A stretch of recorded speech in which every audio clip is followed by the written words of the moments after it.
todas as gravações do centro acadêmico lá na página do YouTube para vocês acessarem, tá tudo dividido, bem bonitinho lá, organizado. Tem também, eu espero que vocês leiam a descrição em que está mostrando a identificação de quem palestrou, algumas informações. Tem um Instagram também. Logo a gente vai estar botando sobre os laboratórios, onde o laboratório do professor Luiz Adriano também participou. Eu agradeço muito. Então, acho que podemos começar. Logo em seguida eu já vou estar passando a palavra para ele. Então, primeiro eu gostaria de fazer a apresentação dele, em que o professor Luiz Adriano, ele é licenciado em Química, mestre em Química Orgânica e em doutor em Fisicoquímica pela Universidade Federal do Pará, onde ele foi professor da SEDUC Pará por 8 anos e do FPA Castanhal por 1 ano. Professor associado 1 desde 2011, que é do quadro do Instituto de Ciências Biológicas da Universidade Federal do Pará, onde foi diretor da Faculdade de Biotecnologia entre os anos de 2016 a 2017. Desde a inauguração do Parque de Ciência e Tecnologia do Guamá, que é o PCT, em julho de 2016, ele é vice-coordenador do Laboratório de Geólogos da Amazônia, onde se dedica à atividade de pesquisa e prestação de serviços, nas quais atende desde grandes empresas, como Agropalma, Natura, Beraca, Amazon Oil e Dendê Tauá, até cooperativas e associações de agricultores familiares, onde ele atua nas áreas de biocombustíveis, biomassas, residuais, valorização de resíduos, preparação de catalisadores, além de estudos com óleos de química com ênfase em cinética química e catálise, química de produtos naturais, oleoquímica e fisicoquímica inorgânica, onde ele é membro da Sociedade Brasileira de Química e da Sociedade Brasileira de Catálise. Gostaria de agradecer mais uma vez a participação do professor, onde eu passo a palavra a ele. Bom, boa tarde a todos. Obrigado, Gustavo, pela apresentação. Eu realmente fico muito feliz em participar da Semana do Calouro. Não é a primeira vez, ao contrário, já participei outras vezes, várias vezes. Houve anos em que eu não pude participar porque realmente tinha uma série de compromissos e acabei sentindo falta disso, né? É muito legal ter esse contato com essas pessoas que estão chegando ao FPA. Eu quero dizer a vocês todos que estão me vendo que eu lamento muito que a gente não possa estar fazendo isso de forma presencial. Realmente gostaria muito de poder olhar nos olhos de vocês, poder vê-los pela primeira vez, assim, fisicamente, perto, ter esse contato. Isso é muito importante para mim como professor, como uma pessoa que gosta de estar perto das pessoas e gosto de conhecer cada um de vocês. Estou na faculdade, estou na UFPA como professor desde 2011, então estou completando 10 anos agora, mas como aluno, a minha formação toda foi nessa casa, então eu tenho muito orgulho em dizer para vocês que eu sou da UFPA, que eu sou UFPA desde 98, quando entrei aqui para fazer minha graduação em Química, em licenciatura em Química, e eu senti a mesma emoção que vocês estão sentindo agora. Lógico, de uma maneira diferente, porque é presencial, porque eram outros tempos, mas mesmo assim, a sensação de felicidade, o fato de vocês entrarem na maior instituição de ensino superior do norte do Brasil, da Amazônia, isso é muito significativo. Então, desde agora, eu quero dar os parabéns a vocês por estarem nessa casa. Espero de coração que vocês sejam muito felizes nessa casa. Lógico, vai haver momentos de preocupação, momentos de tensão, momentos difíceis, porque toda graduação exige isso, tem esses momentos, mas vocês também vão ver a ação de transformadora, eu diria assim, que a universidade vai causar na vida de vocês. Eu entrei aqui como uma pessoa, um jovem, quase saindo da adolescência, tinha ali meus 16 anos, 16 para 17, e quando eu terminei minha graduação, eu era um homem bem diferente. Eu imagino que isso vai acontecer com vocês também, mesmo que seja com pandemia, mesmo que seja de forma remota. A Universidade Federal do Pará é uma experiência transformadora na vida das pessoas, e isso vai acontecer com vocês também. Então, o que eu espero? Espero que vocês sejam felizes, espero que vocês gostem do que vão cursar, seja biotecnologia, seja engenharia de bioprocessos, que vocês se identifiquem, que vocês gostem do curso. Mas é possível que não gostem também, é possível, já aconteceu. Como o Gustavo falou, eu fui diretor da faculdade, que hoje é o professor Rômel, que ocupa esse cargo. Eu fui diretor da faculdade entre 2016 e 2017. E nesse tempo eu pude ver mais de perto as angústias, as preocupações dos alunos. Eu vi também aquelas alegrias, aquelas pessoas que se encontraram dentro do curso. Então, isso acontece bastante, de pessoas que tinham dúvidas e acabaram tendo certeza que queriam ser biotecnologistas. Pessoas que tinham dúvidas e acabaram, não, eu vou ser um engenheiro de bioprocessos, e agora a primeira turma está terminando, está se formando. Então, isso é muito significativo. Eu também vi pessoas que, lógico, não ficaram até o final, que foram procurar outros rumos e estão felizes nas escolhas que fizeram. Se eu posso dizer uma coisa a vocês, nesse primeiro encontro que a gente está tendo, acima de qualquer tipo de conteúdo, de biocombustíveis, de energia, o que eu quero dizer a vocês, de uma maneira mais ampla, como um conselho de um amigo que está conhecendo vocês agora, é que vocês busquem ser felizes no que fazem. Sempre vai haver dificuldade, sempre vai haver pontos negativos. Mas se você gosta daquilo, se você é feliz fazendo aquilo, você sempre tem uma força a mais, você tem um estímulo a mais para continuar. Então, basicamente, eu estou aqui para dizer algumas coisinhas para vocês, apresentar um pouco do que eu faço, mas também deixar à disposição o meu contato para vocês falarem comigo. Eu, enquanto professor, não me prendo a ficar apenas passando conteúdo, seja de química geral, seja de físico-química, seja das disciplinas específicas de energia que eu tenho. Na biotecnologia, eu sou professor de biocombustíveis e biomassas residuais. Na engenharia de bioprocessos, eu sou professor de tecnologia de biomassas e também da área de biocombustíveis, biotecnologia de biocombustíveis. São 2 disciplinas a mais. Então, basicamente, a gente tem chance de se encontrar bastante ao longo do curso. Química geral, físico-química e essas disciplinas da área de energia. Mas eu não me contento em passar apenas o conteúdo. Eu quero envolver vocês no assunto, eu quero participar da caminhada junto com vocês, da jornada acadêmica de vocês, auxiliando da forma que for possível para mim. Então, espero que vocês gostem do que vão ver. Hoje eu vou apenas apresentar uma parte do que eu faço. O tema ficou para biocombustíveis, mas eu vou falar um pouquinho onde eu estou, o que é que a gente faz, e uma das coisas que a gente faz é biocombustíveis, tá certo? Então, a gente vai falar um pouquinho disso, eu vou jogar a apresentação agora para vocês. Deixa eu colocar aqui.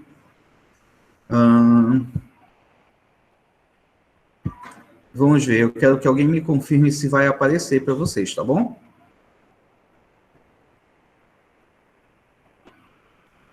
Me digam aí, está aparecendo, pessoal?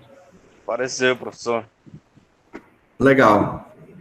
Eu vou tentar, me permitam rapidinho, eu vou tentar entrar com outro perfil só para ver se está tudo certinho, tá bom? Então, vamos lá. Vocês vão perceber, eu não sou de ficar totalmente sério e tudo. No presencial sempre funciona melhor, é muito difícil fazer graça, fazer stand-up sem o público. Mas eu vou ver o que é possível fazer, tá bom? As brincadeiras servem para a gente descontrair, mas aqui eu vou ter que falar um pouquinho mais sério com vocês, tá bom? Então, de qualquer forma, a expectativa que vocês têm, já estão tendo as palestras online, já viram como é que funciona, e eu tenho certeza que vocês vão gostar da minha, e vai ser mais ou menos assim que a coisa vai acontecer. aqui para minha apresentação.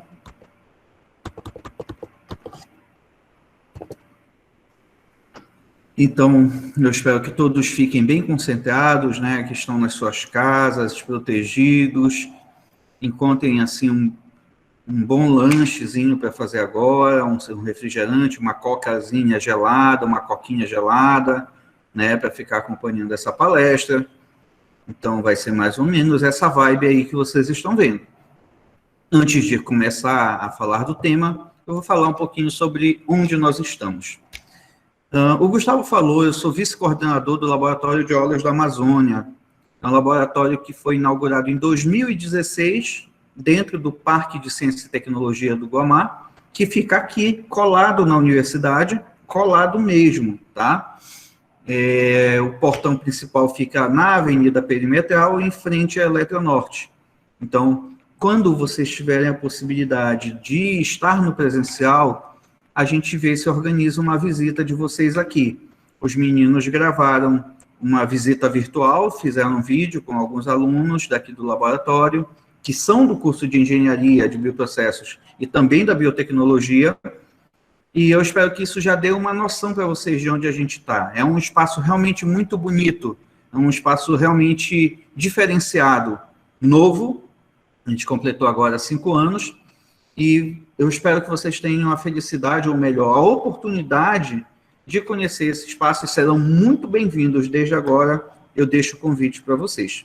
E o que é que a gente faz no LOA, no Laboratório de Óleos da Amazônia? Basicamente, a gente faz 2 coisas principais. A pesquisa, que a gente já fazia na universidade, e continua fazendo, mas também a prestação de serviços. A gente presta serviço para grandes empresas, para cooperativas, para agricultores, para pequenos empresários, não importa o tamanho. Se está precisando de uma análise de óleo, uma análise de manteiga vegetal, a gente faz. E nesse ambiente, a gente é estimulado a juntar a pesquisa e a prestação de serviços para poder gerar inovação. Então, se a gente gera inovação, nós temos tudo a ver com os cursos de vocês, porque biotecnologia e engenharia de bioprocessos não são possíveis de serem feitos se não forem com inovação. Então, eu posso dizer com muita satisfação que o LOA, o Laboratório de Óleos da Amazônia, está num ambiente de inovação e está de portas abertas para receber pessoas desses 2 cursos. Eu estimulo demais. Meus alunos hoje, praticamente, um ou outro é da química, e eu sou químico, mas eu realmente recebo e acolho aqui muitos alunos de biotecnologia e de engenharia de bioprocessos. Eu vou falar mais sobre isso no final, se alguém quiser fazer uma pergunta sobre como faz para vir para trabalhar aqui, se interessar, a gente fala no final, tá bom? Aqui uma relação de empresas e instituições que a gente já prestou serviço, que a gente já fez análise, ou que a gente tem parceria, e aí vocês podem ver, tem empresas famosas, tem Natura, tem a Beraca, tem a Fazenda Bacuri, tem a Embrapa, tem a Agropalma, que é gigante do óleo de palma, tem a Sunrise, que trabalha junto com a Natura, enfim, e tem outras instituições, o IFPA, a UFRA, a UFOPA, enfim, a gente tem diversas parceiras e clientes com os quais a gente trabalha aqui no laboratório. Então, nosso laboratório tem 400 metros quadrados, ele é dividido em 6 módulos, sendo que 5 são laboratórios. Um é esse aqui que eu estou, que é o administrativo, essa aqui é a minha sala.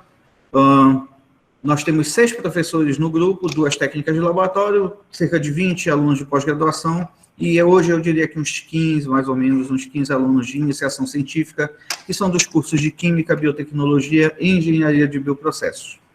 Apresentando o nosso grupo para vocês, os professores que a gente tem são o professor Geraldo Narciso, que é da Química, que foi meu orientador de doutorado, é o líder do grupo, o professor José Zamian, que também é lá da Química, o professor Carlos Emerson, que é o coordenador do laboratório, que também é da Química, eu, que sou químico, mas que sou da Faculdade de Biotecnologia, né? Eu sou professor dos 2 cursos, eu não dou aula na Química, na graduação, só na pós-graduação, e sou o vice-coordenador do Laboratório de Óleos da Amazônia. O professor Leison Rafael, que é lá da Química, e a professora Marcele, que eu acho que vai falar com vocês, que é a mais nova no grupo e é professora também da Faculdade de Biotecnologia e dá aula nos cursos de Biotecnologia e principalmente Engenharia de Bioprocessos. Então, eu e a Marcele somos da faculdade, os demais são lá da Química. Bom, falei um pouquinho de onde eu estou, quem é o nosso grupo. Eu acho que agora a gente pode começar a falar um pouquinho do tema da palestra. E aí, falar sobre biocombustíveis, falar sobre energia é muito importante. A gente não dá devida importância, mas vejam o que aconteceu lá no Amapá recentemente, que um apagão que durou semanas, que trouxe o caos, não foi? Passou semanas sem energia elétrica e vejam a vida deles como ficou. Um verdadeiro martírio, um sofrimento terrível. Energia é fundamental. Assim como tudo mais que a gente tem, alimento, água, energia é muito importante. Então, é muito preocupante que a gente não se dê atenção a gerar energia de forma mais sustentável. Então, existe sempre uma grande preocupação que é essa daqui. E quando esgotarem as reservas de petróleo, de onde nós vamos extrair energia? De onde? Essa é uma grande preocupação, porque o petróleo tem um grande papel na matriz energética mundial. O petróleo e os seus derivados. O petróleo e outras fontes que não são renováveis. O gás, o carvão mineral, né? Eles não são renováveis. E aí? E quando se esgotarem, como é que a gente vai fazer? Essa é uma preocupação, realmente. Mas a solução está na nossa cara, né? A solução está nesse sorriso aqui da plantação e a solução tem um nome, biocombustíveis. É um dos elementos importantes a geração, a produção, o investimento em biocombustíveis. É sobre eles que nós vamos falar agora. Então, está aqui a apresentação. Então, o que são os biocombustíveis? A gente tem um conceito, que é esse que vocês estão vendo na tela, conceito da lei, que instituiu as regras para a produção de biodiesel, de biocombustíveis no Brasil, que data de 2005, tá? Acho que foi o primeiro governo do Lula, que incentivou a produção de biocombustíveis, e instituiu isso como uma política pública. Isso é importante que se diga, porque nada se faz, pessoal, nada se faz sem política. Essa é a realidade. Tudo depende de interesses políticos, porque se a indústria do petróleo quiser investir e comprar deputados, por exemplo, ela vai ter votos para privatizar o pré-sal, por exemplo, né? E assim também evitar a disseminação cada vez maior dos biocombustíveis. Eles podem fazer isso. Então, precisa ter vontade política para instituir leis como essa, que instituam o uso de biocombustíveis. Então, o que é o biocombustível segundo a lei? É qualquer combustível gerado de biomassa renovável que seja usado em motores a combustão ou qualquer outro tipo de geração de energia que possa substituir parcial ou totalmente os combustíveis fósseis. E aí a gente tem uma relação de combustíveis fósseis ou não renováveis e o seu substituto natural, o seu substituto bio. Então, para o gás, a gente tem o biogás, para a gasolina, a gente tem o álcool, querosene, o bioquerosene, o óleo combustível industrial, você tem lenha ou resíduos celulósicos, e para o óleo diesel, você tem o biodiesel. A gente poderia falar sobre cada um deles? Poderia, mas eu vou focar a nossa apresentação apenas no álcool e no biodiesel, e a gente vai poder conversar muito mais sobre isso depois lá na disciplina, tá bom? Lá no 5º semestre. Então, falando do álcool. Falar do álcool exige pensar num processo que é bem elaborado, é bem consolidado, mas é muito elaborado, são diversas etapas. Isso realmente não é uma abordagem bacana, não é o meu interesse abordar com vocês dessa forma. O que eu quero mostrar para vocês é dessa forma bem simples. A geração do álcool, que nada mais é do que um processo de fermentação. Você usa uma levedura e você vai ter ou a cana-de-açúcar, já vai fermentar para gerar CO2, água e o etanol, ou se você tiver uma matriz que é amido, como é o milho, você precisa fazer uma etapa de hidrólise antes. e aí depois sim a fermentação. Mas veja, é um processo super simples, bem consolidado, que você obtém o álcool a partir de compostos renováveis. Desculpa, o álcool a partir de cana-de-açúcar e milho, por exemplo. Então, é isso aqui que eu quero mostrar para vocês hoje. Isso aqui é biotecnologia. Como a gente sabe, é um bioprocesso, tá? A gente sabe que muitas pessoas pensam, biotecnologia, bioprocessos é uma coisa bem recente, e não é. Vocês sabem disso, vão ver isso ao longo do curso. Então, isso daqui está diretamente relacionado com uma das possibilidades de trabalho de vocês, a produção de biocombustíveis. E esse aqui é o esqueminha do álcool. Como matéria-prima fundamental, a gente tem que falar, mesmo que rapidamente, da escolha brasileira, que é o etanol de cana-de-açúcar. Então, o Brasil é o líder mundial nisso. A cana-de-açúcar, ela tem essa vantagem de já ter o açúcar, já ter a glicose disponível e bastar fermentar para poder gerar o álcool, né?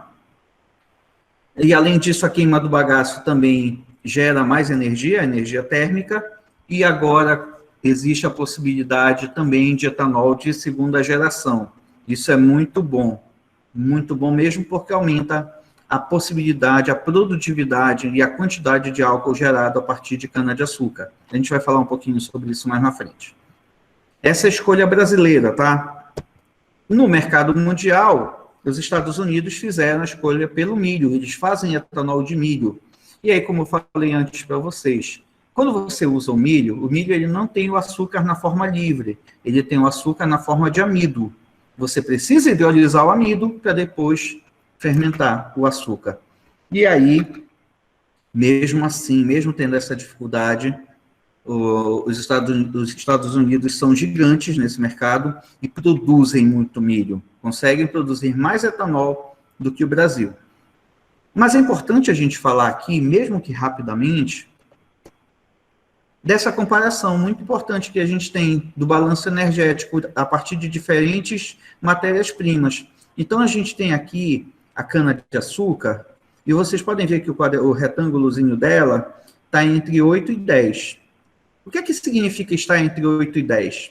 Significa que o balanço energético é quanto de energia você usa para produzir o combustível e quanto de energia é liberado quando esse combustível é queimado.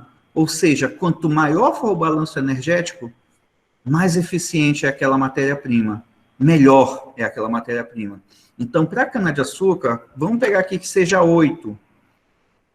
Então, significa que a cada caloria consumida na produção da cana, libera-se 8 calorias na sua queima. Isso é muito vantajoso. Aí aqui eu tenho a beterraba, tenho trigo, milho e madeira. Vamos pegar o milho ele não chega a 2. Vamos pegar o melhor cenário, que seria 2. Significa o quê? Que a cada caloria gasta para plantar o milho, na produção do milho, ele gera 2 calorias na sua queima.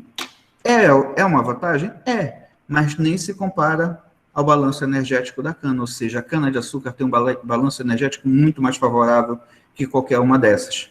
E a gente tem esse dado aqui, bem aqui na tabela aqui embaixo, você vê que o balanço energético da cana é, em média, de 8,3, e o do milho vai ali perto de 1,8, não chega a 2. Então, a escolha do Brasil pela cana-de-açúcar é uma escolha óbvia, é uma escolha prudente, é uma escolha muito vantajosa do ponto de vista econômico. Mas é lógico, existem outros aspectos que não são só o aspecto econômico, e a gente vai falar um pouquinho sobre eles.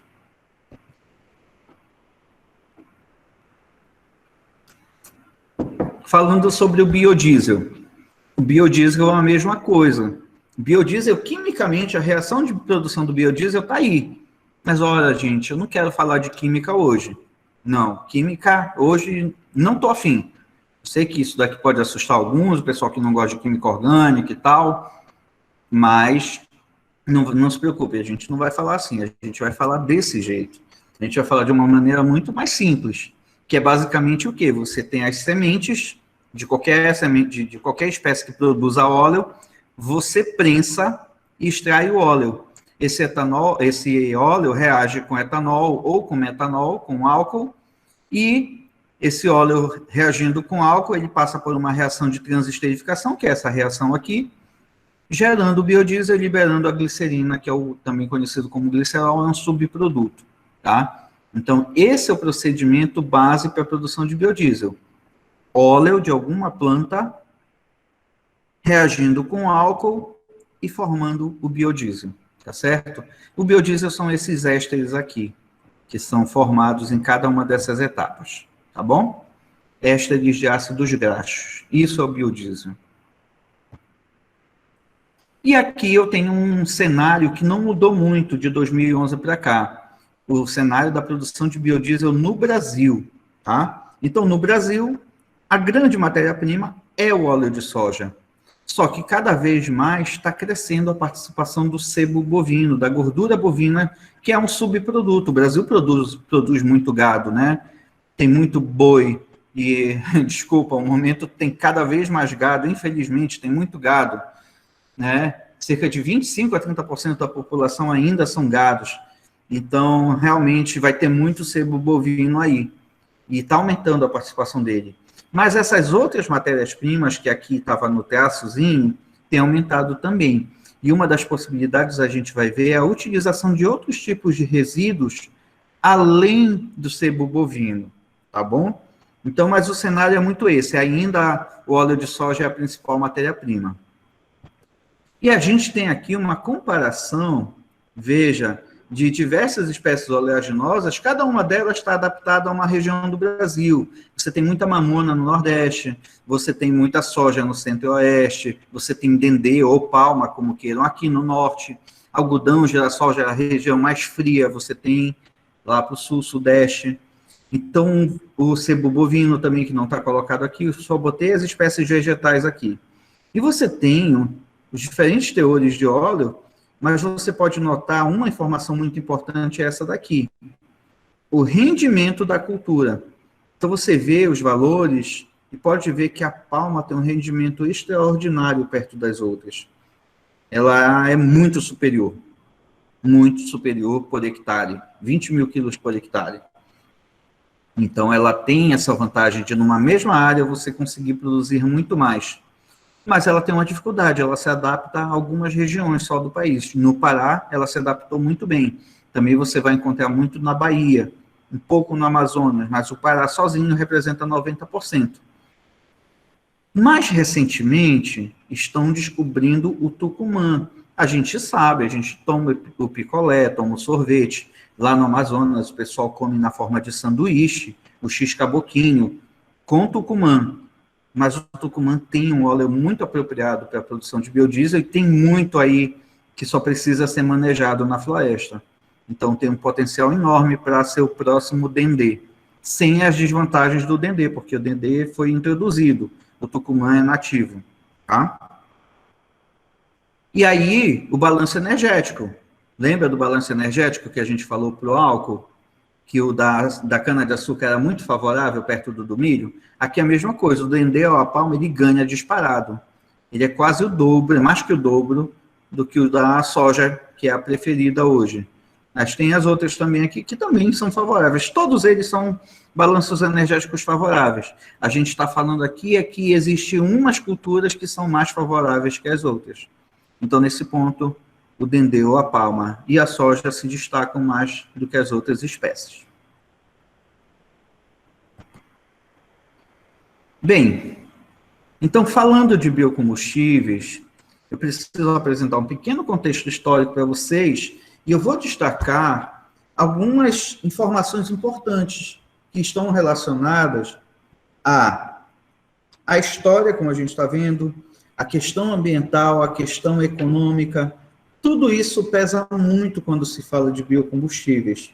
Então, apesar de muita gente achar que biocombustível é um conceito novo, vocês podem ver aqui que desde 1894, que foi criado o primeiro motor a diesel, este senhorzinho aqui, o Rudolf Diesel, tá? Ele já fez uma exibição em Paris com um carrinho dele e utilizou óleo de amendoim no tanque. Ele moveu o carro com óleo de amendoim. Ora, o que é o óleo de amendoim se não um biocombustível, não é mesmo? Eu não sei se vocês estudaram química com um livro do professor Ricardo Feltri. É um livro de química muito famoso, muito conceituado no ensino médio. E houve uma oportunidade que o Ricardo Feltri deu uma palestra aqui em Belém, eu assisti, eu era aluno de graduação, eu tinha terminado a graduação, fui assistir. Ele estava lançando uma nova versão do livro, uma nova edição do livro, e uma das coisas que ele estava colocando eram essas charges, essas historinhas, né? E tinha uma muito bacana que até hoje eu lembro, que são dois homens das cavernas, já conversando, e um deles pergunta, qual você acha que foi a maior invenção nossa dos homens, né? O outro responde, com certeza foi o fogo. O fogo permitiu transformar muitas coisas, né? E o outro homem pergunta para ele, e qual seria a segunda coisa? A segunda coisa foi o primeiro homem que deixou a carne cair no fogo e que inventou o churrasco. Então, eu tenho que concordar totalmente. Realmente, o fogo foi muito bom e o churrasco melhor ainda. Mas o primeiro cara que conseguiu tocar fogo, que conseguiu fazer fogo com lenha, ele já estava usando biocombustível. Ele já estava gerando energia utilizando biomassa.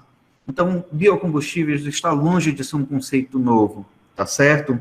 Então, a gente tem essa frase bem conhecida do Rudolf Diesel, que diz que o motor que ele criou vai poder ser alimentado com óleos vegetais e ajudará consideravelmente o desenvolvimento da agricultura nos países onde ele funcionar. E ele diz que parece um sonho para o futuro, mas ele podia predizer com inteira convicção que, num dado tempo, esse emprego do motor diesel ia ter grande importância, e ele acertou parcialmente. O motor diesel revolucionou, criou o automóvel, mas os óleos vegetais não foram tão importantes assim. E por quê? Porque pouco tempo depois, lá no interiorzão dos Estados Unidos, houve um carinha que conseguiu descobrir um negocinho preto, perfurando no seu quintal, e aquilo jorrou, e aquele negocinho chamado petróleo. E quando foi descoberto o petróleo, não houve espaço para mais ninguém. Grande quantidade, muito poder energético, possibilidade de geração de outros produtos, então o petróleo foi a escolha que o mundo fez. E os óleos ficaram de lado, os compostos naturais ficaram de lado. Quando é que os biocombustíveis voltam a ter força? Apenas ali na década de 70, quando o petróleo passa por uma crise. Vocês devem ter estudado lá em história, né? A OPEP, os embargos, a dificuldade de comprar, o aumento de preço de petróleo. Nessa hora que o petróleo falha, os países se preocupam. Opa, a gente precisa ter um backup, a gente precisa ter um plano B. O plano B de biocombustível.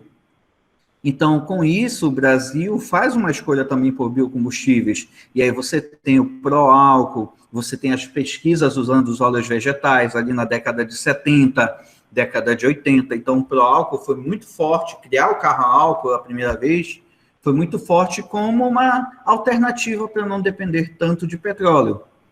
Mas, em 80, ali na década de 80, este senhor aqui, o professor Expedito Parente, recém-falecido, quer dizer, não faz muito tempo que ele faleceu, é cearense, ele cria a primeira patente, ele pede, e tem homologada a patente, tem a patente de invenção, chamada Processo de Produção de Combustíveis a partir de frutos ou sementes oleaginosas. É o biodiesel, tá certo? Então, nessa década, aí começa a crise do petróleo a ser superada, novamente, o álcool vai sendo esquecido, o biocombustível também, o biodiesel fica um pouco de lado, mas os países, na década de 90, voltam a discutir o petróleo, só que agora como um dos grandes culpados pelos problemas ambientais, pelas mudanças climáticas. E aí, a partir da década de 80 e até hoje, a gente tem diversos encontros entre os países para discutir soluções para esses problemas climáticos. Então, você teve desde a Rio 92, ou Eco 92, passando por Kyoto, passando pelo COP15, mais recentemente Tratado de Paris, né? Você tem essas discussões. E com isso, com essa preocupação ambiental, os biocombustíveis voltam a ganhar força, e agora para ficar. Então, se percebe que não dá para construir um mundo, não dá para, pelo menos, adiar um pouco mais a doença do mundo, que é a mudança climática, o aquecimento global, se você não usar biocombustível, tá certo? E aí você tem alguns índices que são alarmantes. Você tem aí o que a gente tem hoje, atividade industrial intensa, né, poluição do ar muito forte. Aqui o Tapanã, o FPA, quando vocês pegarem, vocês vão reconhecer, né? É assim mesmo, né? Quem nunca viu um ônibus desse aqui nas ruas de Belém, que quando dá aquela acelerada te faz ficar com a cara toda escura de fuligem, né? Isso nada mais é do que o ônibus muito velho, o motor não está mais queimando o hidrocarboneto como devia, e começa, ao invés de soltar CO2, ele solta CO e solta carbono na forma de pó, por isso fica escuro. Mas vejam, vamos falar do CO2. O CO2 na atmosfera, ele tinha um ritmo de crescimento, uma estimativa em 1870 de 290 ppm. E já nos anos 50, esse índice era de 315 ppm, ou seja, 25 ppm a mais.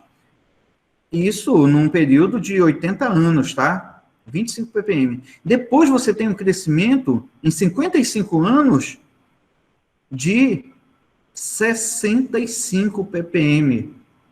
Quase o triplo cresceu da década de 50 para 2005, num ritmo de crescimento espantoso de 2 ppm por ano. E isso está bem demonstrado aqui nesse gráfico, o quanto o último século foi vertiginoso, foi um crescimento absurdo, tanto de dióxido de carbono como de metano e óxido nitroso. Ou seja, alguma coisa precisa ser feita. Aqui a gente tem um resultado bem recente mesmo, é do ano passado, de 2020, uma estimativa da Universidade de San Diego, da taxa de crescimento de CO2 por ano. E repare que está meio que aumentou uma tendência de crescimento e está mais ou menos estabilizado perto de 2,5 ppm por ano. Então está crescendo muito. Esse estudo diz o quê? Que o nível seguro seria de 350 ppm de CO2 na atmosfera, mas em 2020 a gente já tem um pouco mais. A gente tem 414 ppm, ou seja, eu não posso chamar palavrão aqui, eu vou dizer assim, tá soda, tá difícil, né? Tá muito difícil, a gente está numa situação muito complicada e que precisa ser equilibrada. Um excesso de CO2 na atmosfera, isso é objeto de muita pesquisa para tentar reduzir esse CO2. Alternativas a gente está procurando para reduzir, para capturar CO2 da atmosfera, tá bom? Além disso, o petróleo foi ficando mais caro, o petróleo fica mais e mais caro, você precisa ter alternativas para ele. Isso, ele era forte, mas o último ano com a pandemia, com a demanda mundial, diminuiu, as pessoas ficaram em casa, lockdown. Então, você não usa o petróleo, você não consome combustível, ninguém sai de casa, o preço do petróleo caiu muito, mas foi um evento causado pela pandemia. Chegou a haver notícias de que as refinarias estavam, o barril do petróleo estava com preço negativo. Isso foi no ano passado. Tá? Vamos ver se com a recuperação, se com a vacina, essa tendência de crescimento vai retornar. Qual é um dos principais lados da produção de biocombustíveis? Um dos principais apelos da produção de biocombustíveis? É o que a gente chama de sustentabilidade. Os biocombustíveis são energia sustentável. E o que é preciso para um biocombustível ser considerado sustentável? Ele tem que atender a alguns requisitos. Por exemplo, não deve concorrer com a produção de alimentos, porque isso é ruim, isso é perigoso. Ou você planta para comer, ou você planta para o carro rodar. Isso não é desejável. Ele não pode gerar desmatamento, ele tem que preservar a biodiversidade e não se pode promover qualquer tipo de trabalho escravo ou trabalho infantil, e ele tem que ter um balanço de CO2 favorável. Isso faz dos biocombustíveis algo favorável, tá? Significa que ele consegue reduzir a quantidade de CO2, desde o início da sua plantação até quando ele queima e libera o CO2. E por que que os biocombustíveis são ecologicamente corretos? Qual é a diferença deles em relação ao combustível de origem fóssil? Vejam, o biocombustível ele é originado de uma oleaginosa, ou da cana-de-açúcar, por exemplo. Essa biomassa ela vai gerar um biocombustível aqui na usina, e esse biocombustível vai ser queimado nos motores, tá? De carro, de caminhão, de ônibus. Quando ele queimar, a queima dele vai ser exatamente igual à do combustível fóssil. Vai liberar o quê? Vai liberar CO2 e vai liberar água. A queima não é diferente. A diferença está nesta última etapa aqui. Porque como você tem uma plantação, e no petróleo você não tem plantação, essa plantação vai fazer fotossíntese e vai absorver, vai recuperar, vai capturar esse CO2. Então, é essa etapa de fotossíntese que faz toda a diferença. Além disso, você tem um aspecto que tem uma plantação, tem agricultura, tem pessoas trabalhando no campo, tem menos pessoas indo para a cidade, estão gerando renda no campo, menos índice de criminalidade, menos desemprego, na cidade, na região metropolitana, e mais emprego e renda no meio rural. Então, essa etapa de fotossíntese é muito importante. É por isso que os biocombustíveis são ditos ecologicamente corretos. Tá bom? Pessoal, eu fico falando, logicamente, que, nossa, se a gente estivesse no auditório aqui, eu e vocês, poderiam levantar a mão, já ia estar respondendo alguma coisa ou outra, tá? Mas eu peço que guardem as perguntas de vocês, que façam, não sei se tem tempo, vou tentar correr um pouquinho mais aqui, para sobrar um tempo para vocês fazerem pergunta no chat, tá bom? Eu não sei como é que funciona aí com o Gustavo, com o pessoal, mas eu creio que tem espaço. Ou seja, se vocês quiserem fazer também abrindo áudio, eu não sei como é que funciona. De qualquer forma, se tiverem qualquer tipo de dúvida, é só falar, tá bom? Eu vou dar esse espaço para vocês, tá bom?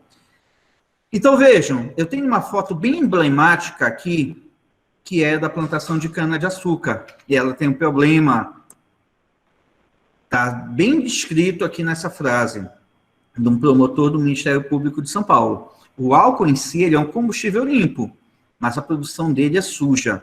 E é suja não é porque é suja ambientalmente, mas é porque tem queimadas, as queimadas que são feitas, muitas vezes queimadas clandestinas, e a exploração dos cortadores de cana.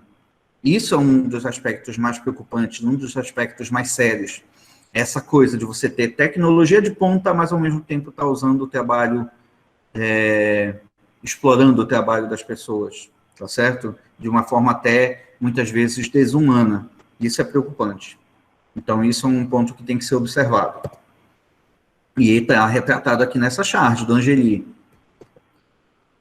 que são os boias frias, né? Os boias frias, que estão trabalhando, e aí o Brasil recebe destaque, é o maior produtor de cana-de-açúcar, é o maior produtor de álcool de cana-de-açúcar, tem destaque internacional, mas a gente tem essa realidade aqui, com os trabalhadores em condições degradantes, né? E bem, como eu falei logo no início da apresentação, um aspecto importante dos biocombustíveis é o aspecto político. Então, desde 2005, com aquela lei que instituiu o uso de biocombustíveis, a gente tem um crescimento gradual na participação dos biocombustíveis, ou seja, é obrigado a ter biocombustível na mistura dos postos que você abastece o carro, que abastece o ônibus, que abastece caminhões. Quando você vai no posto de gasolina e compra 1 litro de diesel, ali dentro já tem biodiesel misturado, ali dentro já tem etanol misturado, tá certo? Então, a mistura começou com 2% e hoje nós estamos com 12%. Essa notícia aqui é recente, ela é do ano passado, antes da pandemia, pode ver, dia 3 de março, coincidentemente é o dia do meu aniversário. 3 de março de 2020, a pandemia, o lockdown, as coisas todas foram a partir do dia 18. A universidade parou no dia 18 de março. Tá? Então, houve uma expectativa de baixar, houve essa redução de 12% para 10%, mas logo houve o cancelamento. Hoje a gente está com 12%. A expectativa, como diz aqui na notícia, é que a gente vá para 15% até em março de 2023, se nada se alterar. E há possibilidade cada vez maior, é gradual, tá? 12, depois vai para 13, 14 e até chegar nos 15% lá em 2023. Isso significa que a gente vai ter 15% de biodiesel misturado no diesel obrigatoriamente nos postos, tá bom? E aqui um desafio mundial. Produzir energia ou produzir alimentos?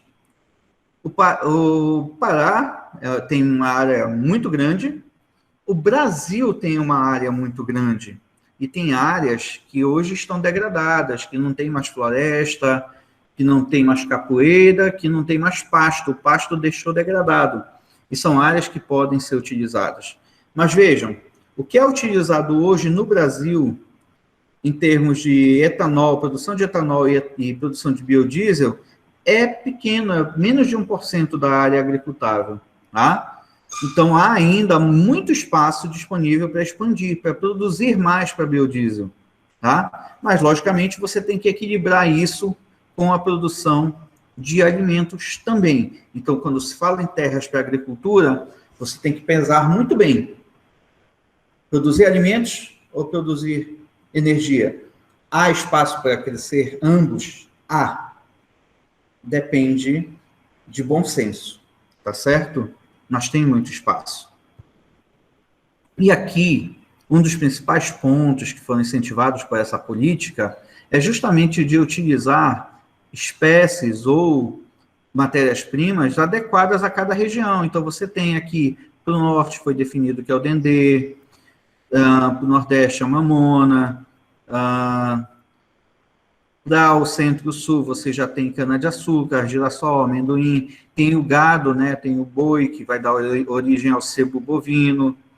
Então, você tem diversas possibilidades, cada um aproveitando as potencialidades. No Pará, na região norte, a gente tem muitas outras palmeiras, como eu já falei, do próprio Tucumã, além do dendê, e assim tem várias outras que podem ser utilizadas para a produção de biocombustíveis, tá? E, para fechar essa parte dos biocombustíveis de primeira geração, vou já falar sobre isso, a gente tem um aspecto muito importante delas, desses biocombustíveis, que é a redução dos gases de efeito estufa. Então, quando você compara, por exemplo, o etanol, seja ele de milho ou de cana, e você compara com a gasolina, que é o concorrente principal, você tem reduções de 22%, e no caso da cana, mais de 50% de redução na emissão de gases de efeito estufa. Quando você tem o biodiesel, você tem reduções ainda maiores, de até 70%. Mas eu chamo a atenção de vocês para esse aqui, que é o chamado etanol de celulose, e a gente vai falar um pouquinho dele mais na frente, eu vou falar muito na disciplina.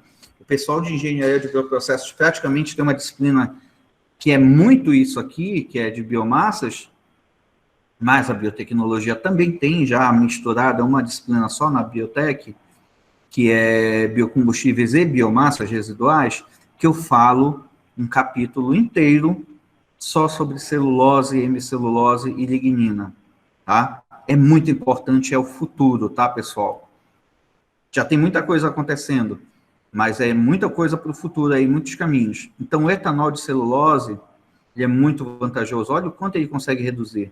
Até 90% em relação à gasolina.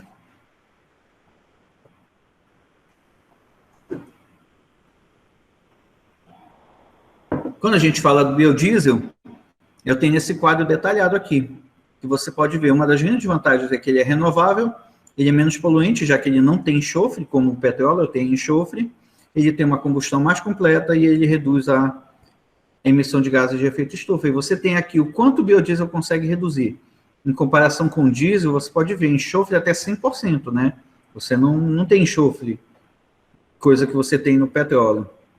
E assim, para os mais diversos componentes, óxido de nitrogênio, monóxido de carbono, os hidrocarbonetos aromáticos policíclicos e assim por diante. E por que isso é importante, pessoal? Porque esses carinhas aqui, cada um dessas emissões aqui, tem algum problema.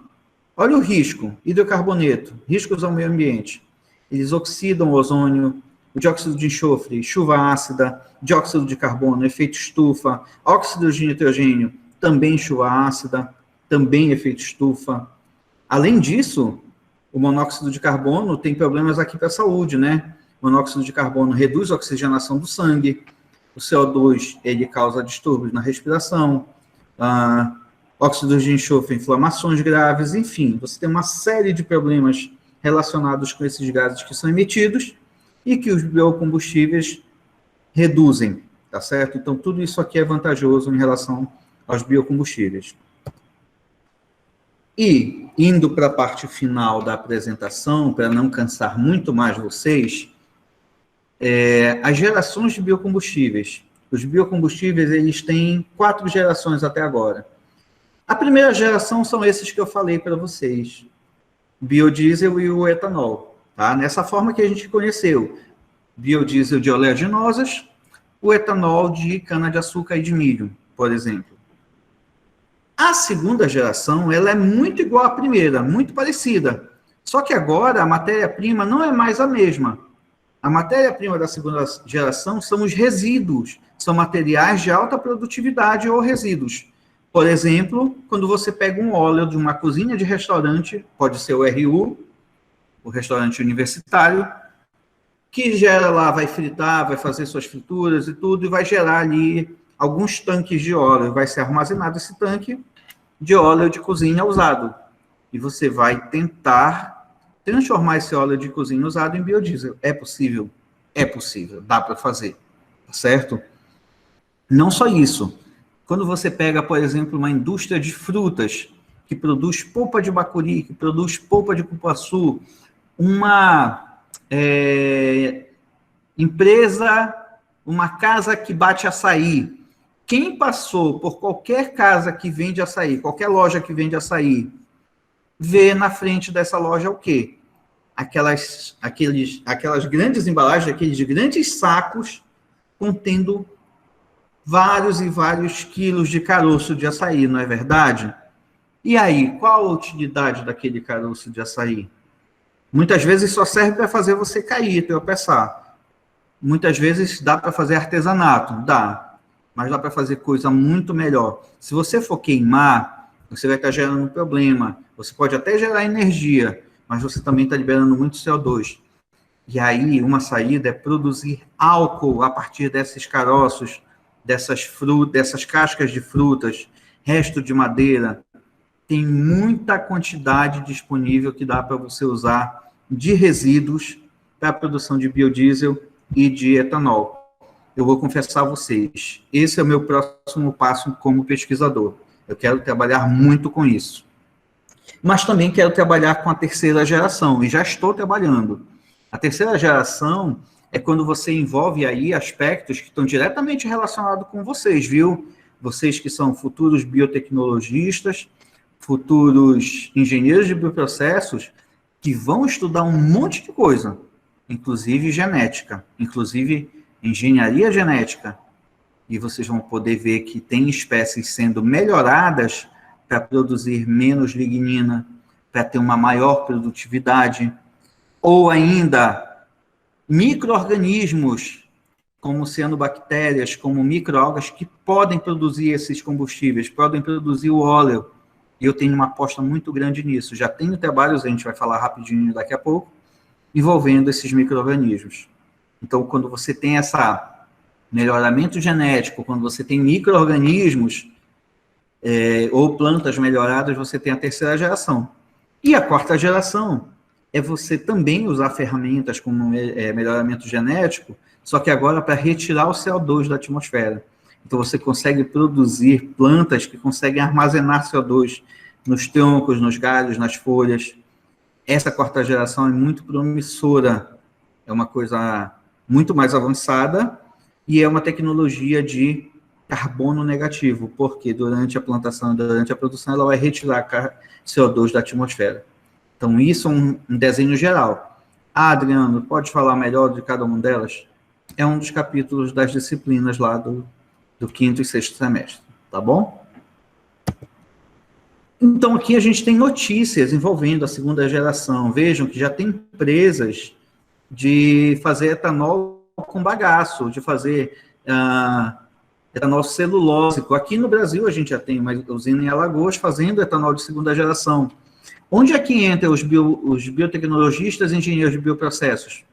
É que para fazer isso, para fazer etanol de celulose ou etanol de resíduos, você tem que ter enzimas apropriadas, você tem que pesquisar e baratear, tem que ser barato, senão ninguém vai produzir. Então, isso é um grande desafio que eu quero deixar para vocês.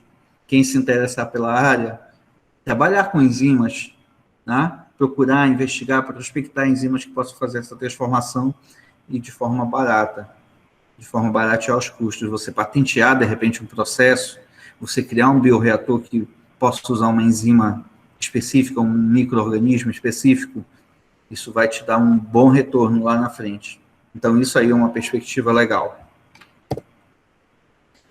O biodiesel de resíduos são coisas que nós já fazemos aqui no nosso grupo. Aqui eu tenho resíduo de óleo de buriti, aqui eu tenho resíduo do óleo de palma, a gente transforma esses resíduos, aqui são trabalhos, tá? Meus, com alunos meus e alunos do grupo, em que a gente transformou esses resíduos em biodiesel. Isso aqui dá para fazer, isso aqui já é segunda geração, tá? E também um trabalho do nosso grupo, com alunos da biotecnologia, foi o primeiro trabalho investigando cianobactérias daqui da Amazônia, e a gente descobriu uma espécie que fazia um biodiesel de excelente qualidade. E o fato de ter descoberto isso, foram duas alunas, a Joseline e a Débora é minha aluna de doutorado hoje, elas estavam fazendo o estágio do curso, estágio da graduação lá no final, né? E com isso elas conseguiram descobrir essas propriedades do biodiesel. Uma das cianobactérias ficou muito bom, o óleo, e a gente foi destaque, foi reportagem na Record Nacional, naquele programa Fala Brasil. Até hoje eu guardo, eu vou passar para vocês, não vou passar aqui para vocês não acharem que eu sou muito presunçoso, tá? Mas lá na disciplina eu mostro para vocês, e lá quem manda sou eu mesmo, né? Sou bem democrático, e vocês vão ter que assistir. Mentira, eu tô brincando, mas eu vou descontar ponto de quem não assistir, tá bom? E aí isso foi bem legal, porque foi uma descoberta pioneira na Amazônia, micro-organismos da Amazônia, pesquisa feita na Amazônia, e a gente está estudando cada vez mais isso para melhorar, para produzir um biodiesel em maior quantidade e com um novo fotobioreator que uma aluna minha de engenharia de bioprocessos desenvolveu agora no seu TCC. Acabou de defender o TCC, ela criou um fotobioreator alternativo. Então, eu estou integrando as duas coisas, tanto alunos da biotec como alunos da engenharia. Tá certo? E aqui, uma coisa que o nosso grupo faz, que não tem a ver tanto com biocombustível, mas tem a ver com óleo, a professora Marcele está investindo nisso, são os bioprodutos, os chamados biopolímeros e biomateriais a partir dos óleos. Então, esses biomateriais, eles vão ter o papel de substituir materiais que seriam derivados também, plásticos, né, derivados de petróleo, e agora sendo feitos a partir do óleo. E esses biomateriais podem ser, por exemplo, curativos. Isso aqui foi feito aqui no laboratório. Então, para quem tem essa pegada dos biomateriais, eu recomendo assistir a palestra da professora Marcele, eu acho que ela vai dar uma palestra, se não, conversar com ela e procurar para saber dessa linha de pesquisa. São coisas que a gente faz aqui no laboratório, que estão começando a acontecer, tem muita coisa acontecendo, a pandemia deu uma quebrada, mas eu digo a vocês que as perspectivas são muito boas, tá? Tá aí biopolímeros para ser usados como resina na odontologia, também é coisa lá da Marcele. E, finalizando, o futuro. O que é que eu quero para o futuro? Eu estou saindo para um pós-doutorado, estou só esperando a Espanha A Espanha não está deixando nenhum brasileiro ir hoje, mesmo que esteja vacinado. Eu tenho um projeto aprovado para passar 6 meses lá estudando com um dos maiores pesquisadores do mundo, que é espanhol, e que trabalha com biorefinaria, valorização de resíduos. E qual é o nosso desafio? Substituir o petróleo por biomassa.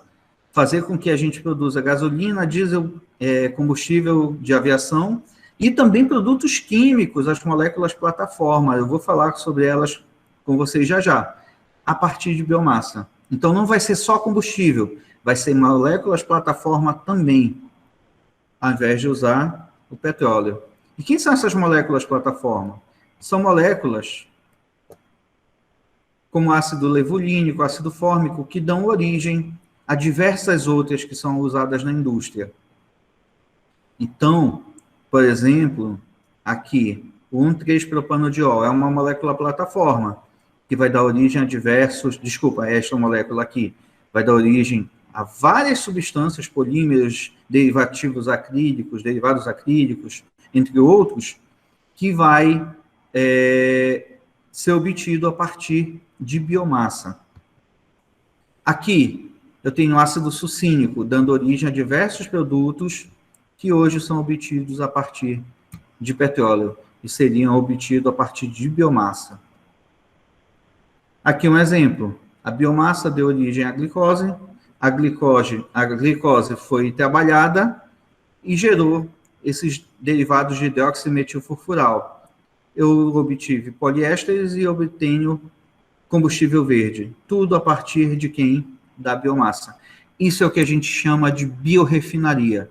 Então, quando eu voltar de lá da Espanha, eu quero trabalhar com reações de biorefinaria. Eu já tenho alunos aqui no Brasil trabalhando com reações de biorefinaria, mas eu vou para lá e quero trazer mais expertise, mais conhecimento para poder investir além dos biocombustíveis, tá certo? Então, concluindo, os biocombustíveis são muito bons, mas tem muito espaço para melhorar. Você pode recuperar terras degradadas, você pode trabalhar com os resíduos, você tem que melhorar, e aí é uma missão muito direta com vocês, processos enzimáticos, tá? Tanto descobrir as enzimas, como fazer o bioprocesso, engenheirar o bioprocesso, trabalhar com os micro-organismos, abordar biorefinaria e também, quem sabe, fazer engenharia genética, modificar, né, melhorar esses organismos e, quem sabe, até também trabalhar na captura de CO2. E, bem, foto da equipe no dia que foi inaugurado aqui o Parque de Ciência e Tecnologia, lá em 2016. A equipe mudou muito, né? Muitas pessoas saíram, outras substituíram, ainda se podia fazer aglomeração. A última foto do grupo, e essa eu fiquei muito feliz, essa foi uma das últimas fotos com todo o grupo, numa festa de final de ano, e que deu certinho, todo mundo veio, todos os professores participaram, todos os alunos estiveram, não houve ninguém que faltou, vocês podem ver o professor Zamian chegou, o professor Rafael também apareceu, e a professora Marcele também estava lá. Né? Então, fico muito feliz com essa oportunidade, e eu sempre termino a apresentação, e principalmente para vocês que são calouros, eu quero sempre deixar mensagens positivas demais, porque eu sei que o que vem pela frente não vai ser tão fácil, mas vocês têm força, vocês vão... têm capacidade, vocês vão tirar de letra. Então, fica a mensagem de otimismo para vocês, não desistam, vocês vão passar muita raiva para sair sem o diploma. Gente, muito obrigado, desculpem ter me alongado, desculpem ter demorado aí. Os meus contatos, obrigado pela atenção de vocês. Muito obrigado pela participação, professor, foi uma ótima palestra sobre o assunto também, é algo que eu gosto bastante, principalmente pela terceira geração de biocombustíveis, em que é algo que eu já trabalhei, eu indico muito que vocês também trabalhem com enzimas. Depois eu passo o contato. Pode ser, professor. Tá bom? E também aqui o Paulo Júnior, ele fez uma pergunta ao senhor. Para quem quiser também pode estar fazendo pelo chat ou ligar o microfone, onde ele diz: Professor. Gente, eu espero que vocês tenham gostado. Desculpe as brincadeiras e tudo. Não fica muito engraçado eu falando sozinho, né? É melhor se eu pudesse ver o rosto de vocês, mas obrigado pela atenção. O Paulo Júnior fala então, Por favor. professor, então os carros elétricos ou movidos a hidrogênio seria uma política pública para mitigar essas emissões de CO2 e não desmatamento da floresta para fazer o processo fotossintético? Bom, como eu costumo dizer lá na disciplina, qual é o nome dele? Paulo Júnior. Paulo, como eu costumo dizer na disciplina, a energia é como um quebra-cabeças, tá? Tem várias peças e todas elas são importantes, tá? Então, se você me perguntar se a gente consegue, por exemplo, diminuir, ou melhor, eliminar a participação do petróleo, eu te diria que hoje é impossível. O petróleo ainda está muito presente. E quem entra como participação para substituir o petróleo? Tudo que a gente tiver disponível, tá? Sem causar prejuízo ao meio ambiente, sem concorrer com a produção de alimentos, a gente vai usar o potencial de cada uma dessas que você falou, inclusive o veículo elétrico, o veículo a hidrogênio, a gente vai fazer o possível para adotar o máximo que der de cada uma delas. Mas não dá para uma só alternativa conseguir substituir. É difícil, é muito complicado. E sim, tem que ter política pública, porque se a gente tem carro elétrico mais barato, e aí aquela coisa que eu falei, é política, né? Empresas de petróleo, as petrolíferas grandes, elas não vão querer perder o mercado. E aí, para isso, é muito dinheiro envolvido. Então, você ainda vê carros elétricos muito caros. Está baixando, a tecnologia está se desenvolvendo e você está conseguindo ter carros elétricos um pouco mais acessíveis. Dá para baixar mais? Dá. Vai chegar ao ponto de ser significativo? Eu acho até que sim, que a gente vai ter uma boa frota de veículos elétricos. Mas não sei se veículos de passeio. A UFPA tem uma iniciativa muito boa, um projeto do pessoal aqui do Centro de Eficiência, Centro de Eficiência Energética da Amazônia, que está aqui no parque. Eles têm um projeto muito bom, que tem 2 ônibus elétricos, um deles circula aqui no campus. Isso eu acho que pode ser muito bom para o futuro. E o hidrogênio, existem desafios tecnológicos que precisam ser superados para armazenar bem o hidrogênio, para ficar mais barato, certo? Veículo elétrico, veículo solar, é um desafio também. Então, a tecnologia que está mais avançada é a dos biocombustíveis. É por isso que ela tem muito espaço. Ela pode reduzir no futuro? Pode, mas você tem a possibilidade de continuar plantando sem precisar derrubar a floresta. É o caso, por exemplo, do Tucumã. Tem milhares e milhares de toneladas de Tucumã que não são aproveitadas hoje e que poderiam ser aproveitadas, e você vai manter a floresta em pé. Você vai apenas coletar os frutos e tirar o óleo da polpa, o óleo do caroço, tá certo? Obrigado, professor. Também tem uma pergunta, como se pode fazer um aumento dessa produção de biocombustíveis em larga escala, dessa energia, sem que isso incentive mesmo a redução dos plantios de alimento? Pois é. Então, além disso que eu falei, além de aproveitar aquelas espécies que não são usadas para alimentação hoje em dia, aí vou falar lá da 3ª geração, Gustavo, que você tem familiaridade. E a aposta que eu estou fazendo, os micro-organismos, cianobactérias, microalgas, você tem uma produtividade muito grande em pequenas áreas. Você consegue concentrar, e elas rendem centenas e até milhares de vezes mais do que a mesma área se fosse uma planta, se fosse vegetal. Elas conseguem produzir muito óleo muito rapidamente. Elas conseguem crescer muito rapidamente. Então, cianobactérias, microalgas, são uma aposta, sim, porque elas não concorrem com o alimento. Você consegue ter, digamos assim, uma fazenda de cianobactéria, uma fazenda de microalga numa área pequena. Ela vai crescer muito rápido, ela vai te dar muito óleo em pouco tempo, em menos tempo do que ter que esperar uma plantação de dendê levar 5 anos para começar a produzir. Então, isso é uma saída. E você fazer o melhoramento genético lá, a 3ª geração, para aquela cianobactéria produzir mais óleo. Tem estudo já feito para produzir biodiesel direto, tem artigo falando disso. Professor, aqui o Bruno pergunta, o que você acha sobre a modificação de bactérias para a criação de certos biodiesels?